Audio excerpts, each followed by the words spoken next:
দেখুন গতকাল ঝড়ে আমাদের এখানে এই যে একটা সুপারি গাছ কীরকমভাবে তার গোড়া থেকে সরে গেছে, তার ঠিক পাশেই এই জবা গাছটা রয়েছে।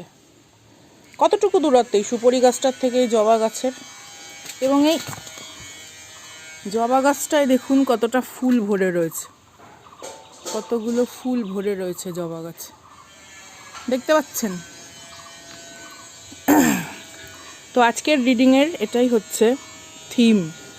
আপনাদের সঙ্গে কেন জিনিসটি শেয়ার করলাম, যদি ডিভাইন মনে করে না সমস্ত কালো হাত গুড়িয়ে এইরকমভাবেই মাটিতে পুঁতে রেখে দেয়, তার পাশে সম্ভাবনাময় আপনার প্রত্যেকটি ভবিষ্যৎ ঠিক সুন্দরভাবে সুরক্ষিত। কতটা ঝড় হতে পারে, কতটা ঝড় হতে পারে। আমাদের এখানে বড় বড় গাছ পড়ে গেছে। ইভেন দেখুন সুপারি গাছটা কিভাবে তার গোড়া থেকে কতটা ভেতরে ঢুকে গেছে, ওই যে তার গোড়া, তার থেকে এক হাতও দূরত্বে নেই কড়ি এবং তার ডাল। This is the possibility. When divine on its duty, you are safe completely.